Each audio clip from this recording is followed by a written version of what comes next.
Hi everyone. Detective Lefebre speaks. The case started on a sunny spring morning in an upscale neighborhood. Birds chirped, lawns glistened with dew, and the world seemed untroubled. Then the call came in, shattering the illusion of peace. Double homicide, Detective Sarah Cooper informed me, her voice grim. The victims are Dr. Nathan Kline and his wife, Susan. Found in their home. It's bad, really bad. Dr. Kline was a respected surgeon, well known for his charitable work and brilliant career. Yet here he was, lying lifeless alongside his wife in their sprawling home. I arrived at the scene to find their once pristine living room turned into a macabre tableau. Dr. Kline had been stabbed multiple times, his hands defensive, his face twisted in agony. Susan's body lay nearby, a single slash across her throat. On the wall, written in blood, was the phrase, "You took everything." This wasn't a random crime. This was personal. The killer had entered through the patio door, which had been shattered with precision. A bloody footprint led toward the back garden, suggesting the murderer had fled on foot. I traced the path outside, examining the disturbed soil and a broken flower pot near the gate. The boot print was distinctive, size 11, likely a work boot. Inside the home, it was clear the attack had been chaotic. Furniture was overturned, and blood spattered across walls and carpet. Yet, there were no signs of theft. Jewelry, wallets, even Susan's diamond bracelet remained untouched. This wasn't about money. This was about vengeance. In the kitchen sat the Kline's only child, 22-year-old Emily. Pale and trembling, she clutched a photograph of her parents, her tear-streaked face buried in her hands. "Did your parents have enemies?" I asked gently. Emily shook her head. "My dad saved lives. Mom supported him. They were good people." Her voice broke. "But there was this man. He came to the house a few weeks ago. Dad didn't tell me who he was, but he looked angry." I pressed for more details, but she had little to offer. Still, her account was a starting point. Someone had carried a grudge against Dr. Kline, and it had festered long enough to turn deadly. As forensic teams worked, they uncovered a crucial piece of evidence, a crumpled piece of paper found in the trash. It was an anonymous letter addressed to Dr. Kline. "You ruined my life. It's your turn to pay." The handwriting was jagged and erratic, written in black ink. The threat was clear, but the sender had not signed their name. We ran the letter through analysis, searching for fingerprints, DNA, or any identifying markers. While the results were pending, I began to investigate Dr. Kline's patient history. If this was about revenge, the motive could be buried in his surgical records. Dr. Kline's career spanned decades, with hundreds of successful surgeries to his name. But one case stood out, a malpractice lawsuit from 15 years ago. The details were vague, but the plaintiff, a man named David Cole, had alleged that a botched surgery left him partially disabled. The lawsuit had been dismissed, and Dr. Kline's reputation remained intact. But David Cole's life had reportedly fallen apart afterward. I pulled his records and discovered that he was 43 years old, unemployed, and living alone in a rundown apartment on the outskirts of town. I paid him a visit. David opened the door reluctantly, his face etched with bitterness and weariness. His limp was pronounced, and his left hand trembled slightly, evidence of nerve damage likely linked to the surgery. "Mr. Cole, I'm investigating the deaths of Dr. Kline and his wife," I began. His face hardened. "You think I'm surprised? That man destroyed my life. Where were you last night?" "Here," he snapped.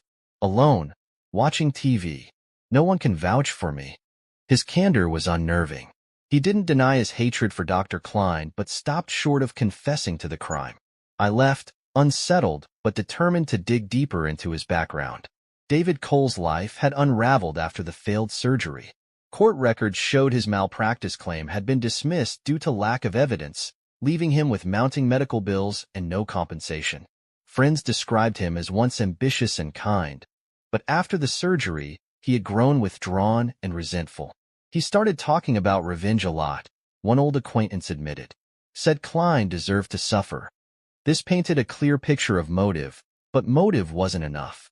I needed to tie him directly to the crime. Forensics provided a breakthrough.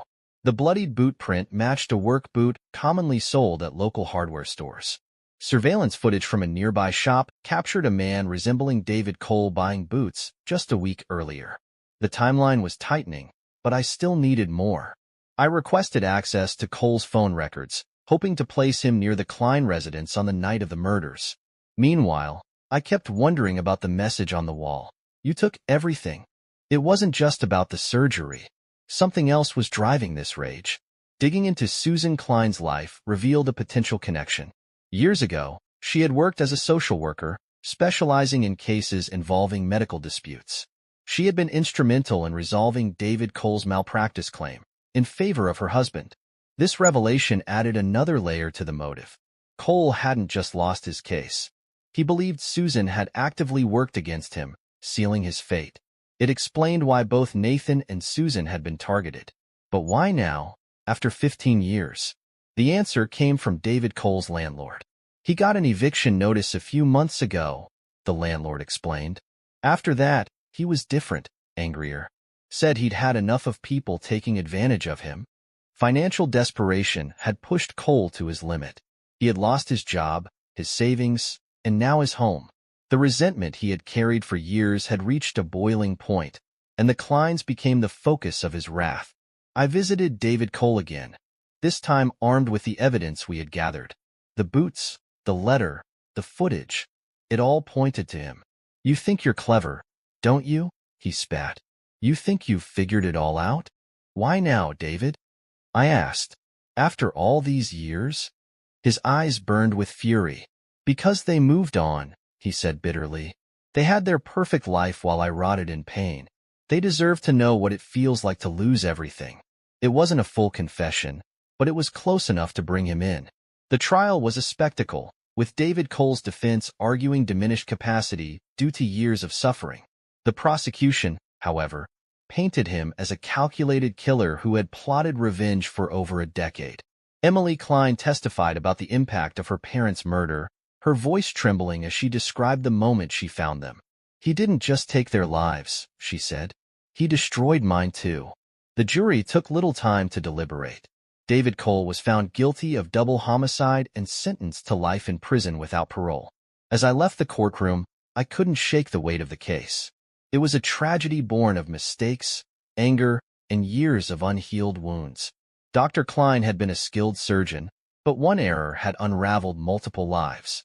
David Cole had been a victim of circumstance, but his actions had crossed a line that no amount of pain could justify. Justice had been served, but no one walked away unscathed. After the trial, I revisited the origins of the case. How had a single surgical mistake escalated into a double homicide 15 years later? The answer lay in the malpractice claim. I obtained the original court documents, as well as Dr. Kline's surgical records. The surgery in question was a routine spinal operation meant to alleviate a herniated disc. But during the procedure, Dr. Kline had nicked a nerve, leading to partial paralysis in David Cole's left leg and hand. The court ruled that the injury was a known risk of the procedure and not due to negligence. But David didn't see it that way. He saw the injury as a betrayal, a failure by the one person he trusted to make him whole. Susan's involvement only deepened the wound. Her testimony as a social worker was pivotal in discrediting David's claim, portraying him as an embittered man seeking a scapegoat. That narrative stuck. David's resentment grew as he watched Dr. Kline's career flourish and his own life crumble. The surgeon and his wife became symbols of everything he had lost. During my review of the evidence, a startling piece came to light. A letter found in Susan Kline's personal belongings. It was addressed to David Cole but had never been sent. In it, Susan expressed remorse for her role in the malpractice trial. She acknowledged the pain David had endured and admitted that she had been biased in her testimony to protect her husband's career. I should have spoken up, the letter read. I don't know if it would have changed anything, but I hope you find peace someday. Why had Susan never sent it? Was it guilt, fear, or simply an inability to confront the consequences of her actions? And would it have made a difference? These questions lingered as I continued to unravel the case. I reached out to a forensic psychologist to better understand David's mindset. Dr. Elaine Myers, an expert in criminal psychology, explained the phenomenon of accumulated grievance. David's injury didn't just cause physical pain, she said. It triggered a domino effect. He lost his job, his mobility, and eventually his identity. The Klines became a focal point for his anger, symbols of everything he believed had been stolen from him. Dr. Myers described David's actions as a combination of suppressed rage and despair. He wasn't just lashing out. He believed he was delivering justice. Her analysis didn't excuse the murders, but it offered insight into the depth of David's pain and the dangerous power of unhealed wounds. Emily Kline, the grieving daughter, struggled to make sense of her parents' deaths. I met with her several months after the trial, hoping to provide some semblance of closure. He thought they took everything from him, she said, her voice heavy with emotion. But they gave everything to everyone else. My dad saved lives. My mom fought for families. How could he not see that?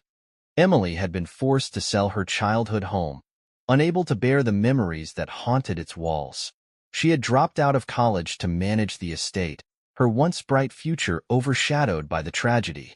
I don't hate him, she said of David Cole. I pity him, but I can't forgive him. Her words were a poignant reminder of the collateral damage caused by David's actions. During a follow-up investigation, a neighbor of David Cole provided a chilling account. I heard him talking to himself sometimes, she said, shouting about how he'd make them pay. I thought it was just frustration, but... She paused, hesitant to continue. But what? I pressed. He had this board in his living room, she admitted. It was covered in pictures of the Klines. Articles, photos, even their address. It was like he'd been planning this for years. The image of the board stayed with me, a visual representation of David's obsession. His vendetta had consumed him, turning his home into a shrine of anger and despair. While combing through Dr. Kline's correspondence, I discovered a peculiar email sent to him 2 months before the murders. It was anonymous but unmistakably written by David Cole. Your perfect life is built on lies. One day, the truth will destroy you. The email had been flagged as spam and overlooked. If Dr. Kline had seen it, would he have recognized the danger? Could the tragedy have been averted? This revelation haunted me. So many signs had gone unnoticed. Letters, threats, outbursts. Each one a warning, ignored until it was too late. During the interrogation, I returned to David Cole one last time. Now convicted, he seemed calmer, resigned. What was the point, David? I asked. You've lost everything. You'll never be free again. He stared at me, unflinching. They needed to know what they did, he said. They needed to pay. But Susan wrote you a letter, I countered. She regretted what happened. She wanted to make amends. For the first time, David faltered. She did, he asked, his voice barely a whisper. She did, I confirmed. But you never gave her the chance. His face crumpled, a mix of disbelief and anguish. The weight of his actions finally seemed to sink in, but it was far too late. The case left the community deeply divided. Some saw David Cole as a tragic figure, a man driven to madness by years of suffering. Others viewed him as a cold-blooded killer who had destroyed an innocent family. The debate played out in the media, in coffee shops, and even in church sermons. But one thing was clear. The Klines' deaths had left a void that no amount of discussion could fill. As I reviewed the case file one last time, I couldn't shake a troubling question. Was the system partially to blame? David's grievances had festered for years, ignored by a world that deemed his pain insignificant. Could intervention, psychological support, financial aid, or even an honest apology have changed his path? Or was his descent into violence inevitable? The answers were elusive, but they underscored the complexity of justice and the fragility of human resilience. Emily Kline began to rebuild her life, but it was a slow, arduous process. She returned to college part-time, dedicating her studies to social work, a tribute to her mother's legacy. Helping others is the only way I can make sense of this, she told me during one of our final conversations. It's what they would have wanted. Her strength was inspiring, but the pain of her loss lingered. The scars of the past would never fully heal, but she was determined to honor her parents by continuing their work. This case wasn't just about revenge or justice. It was a stark reminder of how unchecked resentment can spiral into tragedy. It taught me the importance of addressing grievances before they fester and of recognizing the humanity in even the most broken individuals. Justice had been served, but it came at a tremendous cost. 2 lives were lost, another ruined, and a community left grappling with the aftermath. As I closed the file on David Cole and the Klines, I reflected on the fragility of life and the choices that define us. In the end, this was a story of human failure, failures of communication, empathy, and understanding. The sun was setting as I left the office, casting long shadows across the street. Justice had been done, but the haunting question remained. How many others are teetering on the edge, their pain unnoticed until it's too late? This case would stay with me, not just as a detective, but as a reminder of the human condition's complexities. Justice might bring closure, but it rarely brings peace. If you like this story and want to watch more stories by Detective Lefebre, please subscribe to my channel and leave a comment below. Remember, the truth is in details.